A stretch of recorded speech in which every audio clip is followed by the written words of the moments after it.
Okay, so two things on the agenda today. I want to do a brief introduction to what I learned about the Yad Peshutah, and then I want to do the Yad Peshutah on the halachas we did yesterday. So Yad Peshutah is written by Rabonivitch, I don't know how to say it, 1928 to 2020, May 2020, died very recently, and was the Rosh Yeshiva, maybe founder of Birkat Moshe?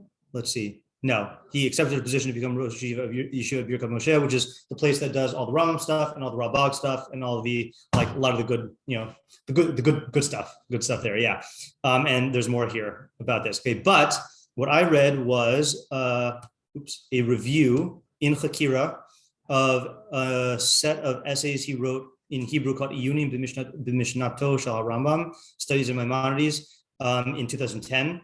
And by this review is by Avraham Feintuch, and he, I hadn't heard of him before. So he basically talks about what the fiducium or the unique contributions are of Rabonivitch here, and then says these are the methods used in the Yad Peshutah. Okay, so it's a 16-page thing, but I just wanted to highlight a few things, like literally. So he starts off by talking about the other good commentaries and editions on the Rambam. So Frankel is a good edition. And then he says Rav Kafach has published a new edition of Mishneh Torah, that's that red one, based on Yemenite manuscripts, which corrects many errors that appear in the classical printed edition. This includes a comprehensive commentary, which, while mostly based on cut and paste from the standard commentaries, also contains many original comments as well as excerpts from various commentaries that were not previously printed on the same page with the Rambam's text. So if you've ever used Kafach's commentary, it's basically a big digest of like all the Nosei Kelim and then like sometimes other Rishonim and how they learn the sugya of the Rambam. Okay, but he uses cut and paste to contrast it with the Yad Peshutah. So he says, on the other hand, Rav Rabinovich's new commentary rejects almost completely the cut and paste technology and presents an original work that integrates the knowledge and understanding of the previous 800 plus years with new information and ideas in order to attempt to clarify the text of the Mishneh Torah to the greatest extent possible. Now, I don't think it means he never quotes the Nosei Kelim, but you'll see that in the commentary, he works with primary sources in like Torshwal Peh literature and Gaonic works, more so than like what the classical like Magid Mishnah, Kesef Mishnah are doing. Okay, then just two methodology things. He says that Rabonivitch formulates an interesting principle that serves him in his efforts to resolve known difficulties that have puzzled generations of rabbinic commentaries on the Mishneh Torah. Rambam makes supreme efforts to preserve the terminology of the original Talmudic sources whenever possible, including when he must translate the Aramaic of the Talmud to the unique Hebrew of the Mishneh Torah. So that's one of his premises, which is that the Rambam tries to preserve the original language as much as possible. And then he uses, the Yad Peshutah uses this to, when the Rambam deviates, to use that as insights into how the Rambam is learning the sugya. Okay, so that's something that he's, again, I don't know Rambam scholarship. He's saying that was a unique approach that Rav Rabonivitch took that not everyone else takes, and he gives examples, which you can... Is that to mean like when the Rambam uses a different language that he's like, arguing with the Gemara? No, that he we could go through this little example here, I guess. He says, the author demonstrates the use of this principle in various things. He'll present one example in shofar. So it says, V'shofar shetokin bo, Rambam writes, Bein Rosh Hashanah, Bein B'yovel, hu keren hakavasim hakafo. So it is the horn, the bent horn of rams, right? Keves. V'chol ha-shofros chutz mikeren hakeves psulim. All shofros other than that are then the Keren HaKeves are possible. Ravid remarks, Hifriz Amidosav, which is probably some insult. Okay, I don't know what exactly it means. Ela mitzvah b'kfufin. Rather, it's a mitzvah b'kfufin. V'im taka b'shal ya'al yatza. So he says, no, really, it's a mitzvah to do it with a kafuf one, but if you did it with a straight one, then that's also yotze. A presentation of the author's complete analysis of these positions is beyond the scope of this review, and the readers refer to Yad Peshutah. The main and obvious source for this discussion is Rosh Hashanah 26 A through B. In particular, one considers the statement Amar Rabbi Levi mitzvah shel Rosh Hashanah v'shel Yom HaKippurim b'kfufin v'shel Kol Hashanah b'pshutin.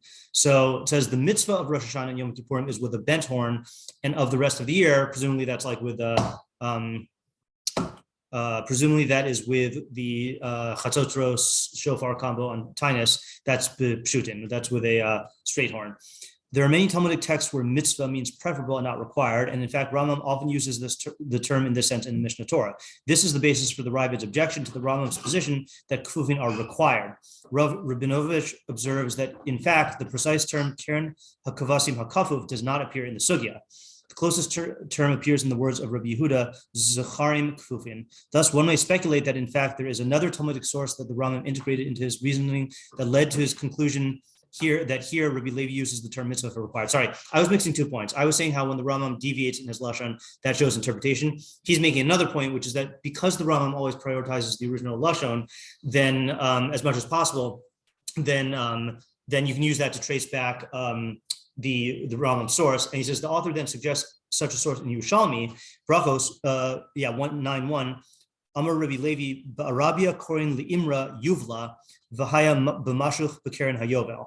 So Rabbi Levi says in Arabia, they would call a sheep Yuvla, and like Yovel, and Vahaya B'mashuch B'keren Hayovel. And that's what was sounded on the Keren Hayovel.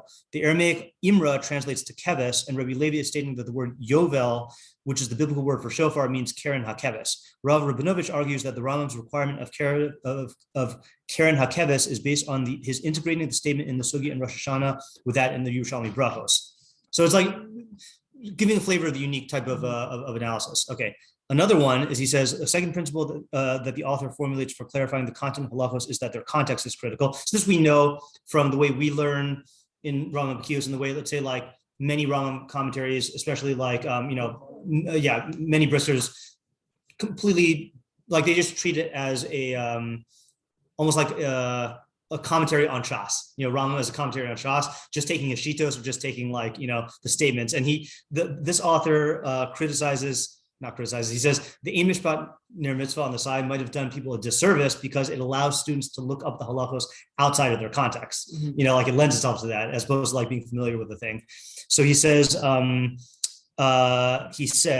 that it should be stated clearly that those halachos for which the Talmudic sources are easily identifiable are masterful literary creations, not simply a cut and paste exercise. Rambam's artistry expresses itself in many ways. Now, this is a critical point. While he generally made it clear to us when a conclusion is not of Talmudic origin, but based on his own reasoning, v'li, I think that's a typo here, he does not feel required to do so when an original rationale for a law of Talmudic origin is presented, whether on the basis of svara or on an original interpretation of the biblical text. Thus, we can never be sure if such a rationale is based on a source not yet identified or is in fact an original idea of the Rambam.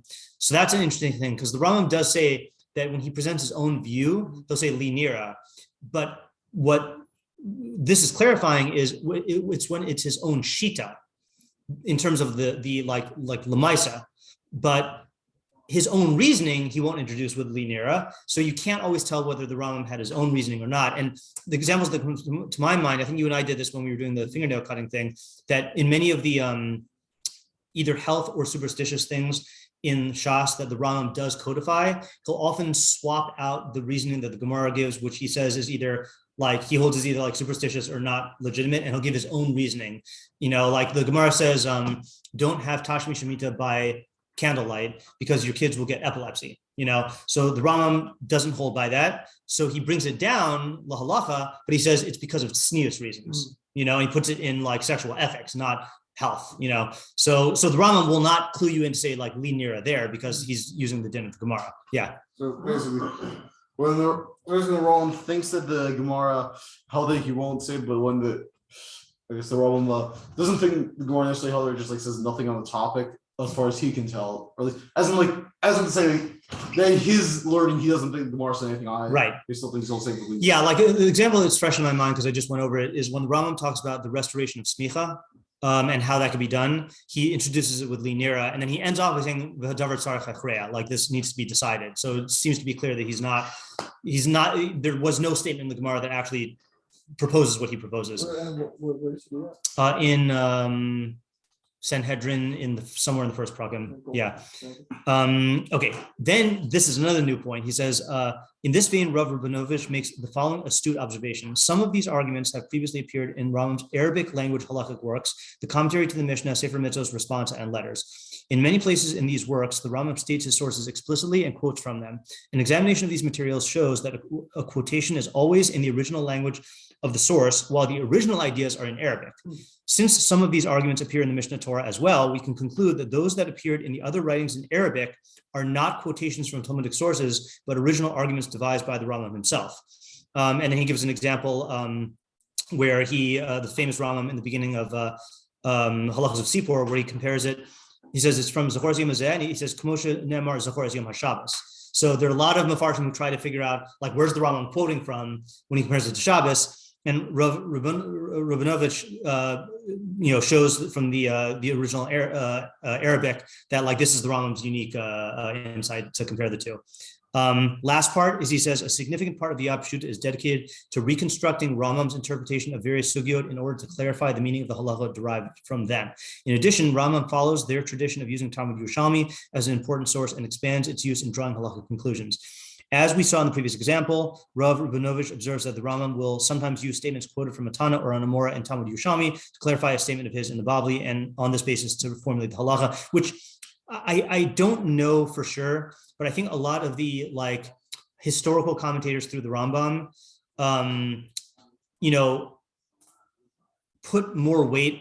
Since we put more weight on the Bavli, they assumed that the Rambam has to be reconcilable with the Bavli, and either did not look or did not have access to the Yerushalmis and the Toseftas and try to integrate that into their analysis of the Rambam. Yeah. Which is interesting because, like, while again, I understand because, like, we definitely defer to the Bavli. Yeah. Like, I mean, in the Akdama, like the Rambam makes it pretty clear. Like he's using. Right. He does say his sources. That's true. Right. Yeah. I guess my head is maybe like maybe just do the three cases where. Based off of just the Bavli, you would think it's Rambam's interpretation would be absurd, but it's the normal interpretation most people get from the Bavli, say contradiction between what that person says Bavli and Yerushalmi, and that right. And let's say the Rambam he'll sort of create ukimtas out of statements to make sure that that one Rav and the Bavli and Yerushalmi doesn't contradict himself between the two sources. Correct. Yeah, and I'm sure that there's whole discourse is written on the method that the Rambam uses for that kind of reconciliation, Yeah. We're not gonna have time to do the Purim thing today, but one more thing I highlighted here. He says, I will close this part of the review by returning to the characterization of Mishneh Torah as a work of art. It is almost axiomatic that great works of art generate significant interpretations that may be far beyond the original artist's conscious intent, and many interpreters don't feel constrained at all by the question, could the original creator have had this in mind? We've talked about this with Rambam, the joke with ask this, pointing to the Rambam saying this guy doesn't know how to learn Rambam, right? It is important to state that this is not the case with Rav Rabonivitch. Yad Peshutah sees its goal as reconstructing the actual reasoning of Rambam that lies behind each and every halacha. This is, of course, a formidable task, and the essays in this section describe the author's approach to its fulfillment. So unlike, I don't know what Reb Chaim would say if you asked him, but like it seems pretty clear, from like the way modern Rambam scholarship is, that like Brisker Torah on the Rambam is not even attempting to understand necessarily how the Rambam learned the sugya. It's attempting to define the halacha of the Rambam in abstract categories. And if the Rambam came, and said, that's not what I meant, that might not affect the svara. Like, it's clear that when we are learning the Yad Peshutah, he is trying to actually see how the Rambam arrived at the conclusion. Okay, so that's that.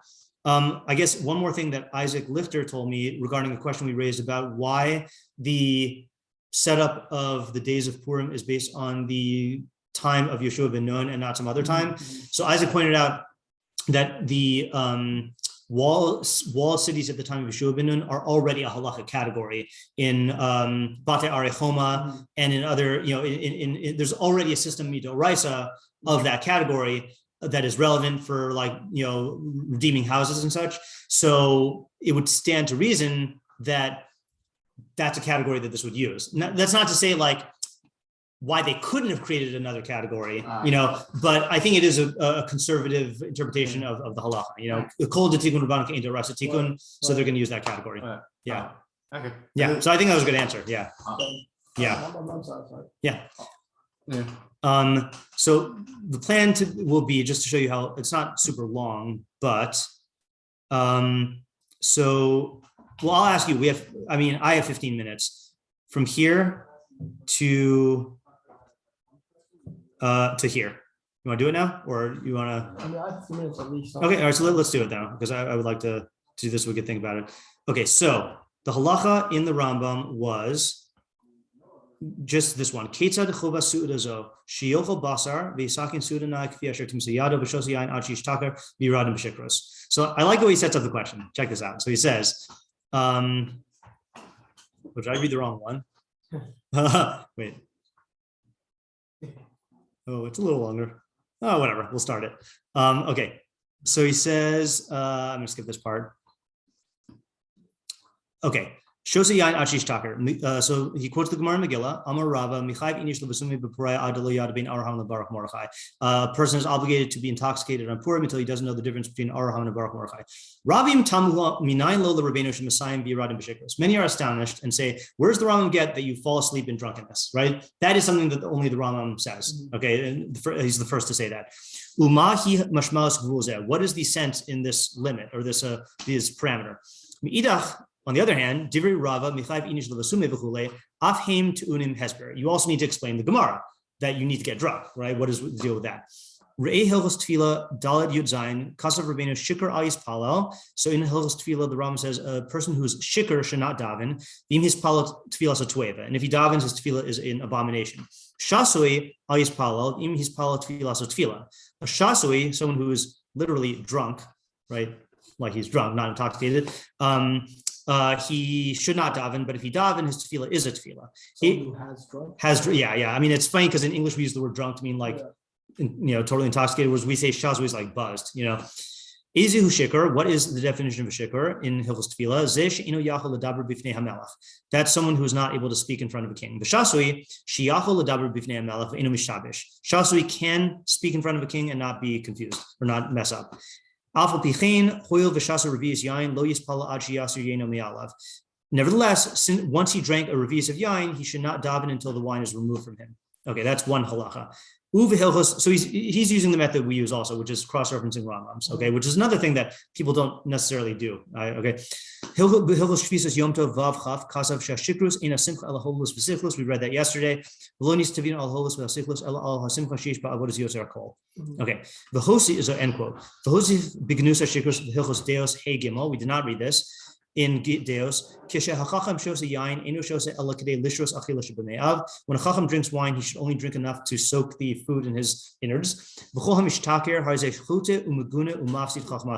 Anyone who makes himself drunk is a sinner, is disgusting, disgraceful, and ruins his chachma.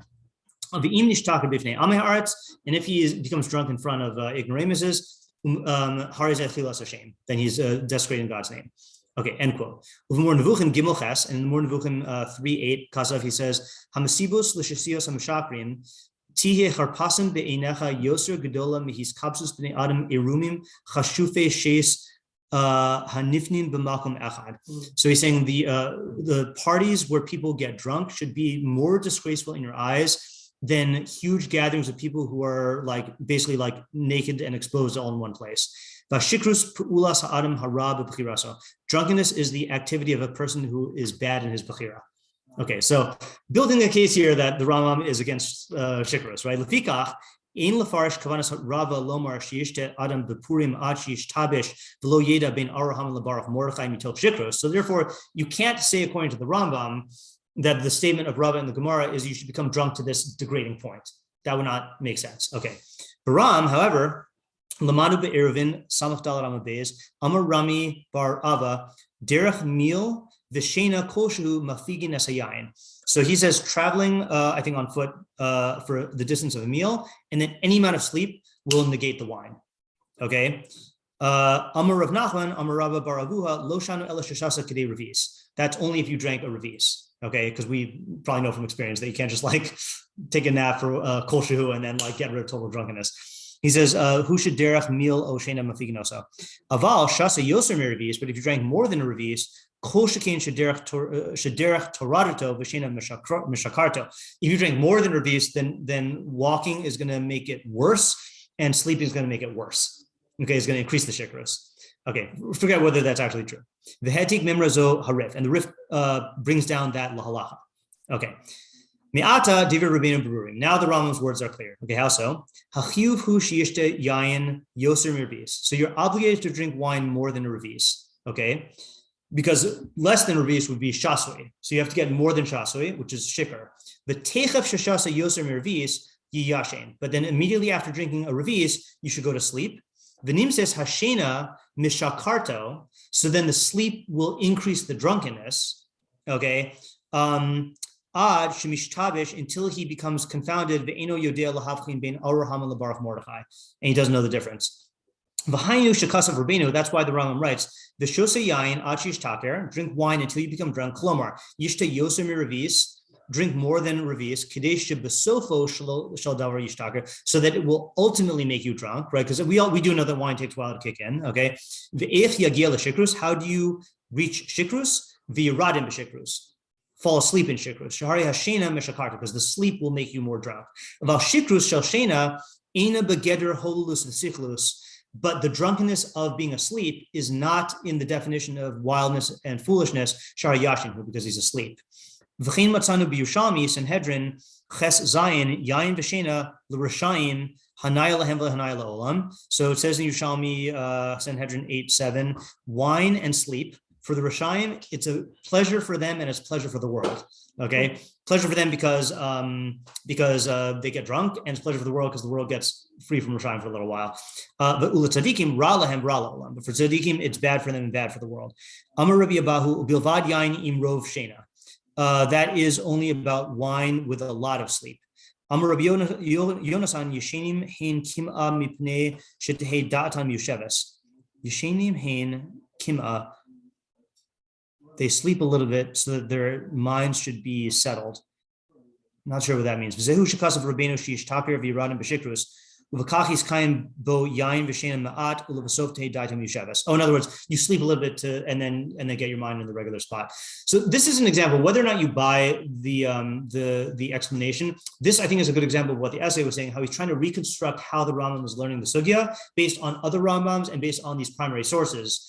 And like putting it together in a way that's consistent with everything. Very different than Brisker, also very different than the Achronim, because the Achronim, the classical Achronim, at least on the Nosei on the Rambam, will typically just quote the sources and sometimes engage in some of this type of thing, but not as detailed as this. And then the Kathak will bring down like many other Rishonim and like pit them against each other in the classical like Pilpul style, you know.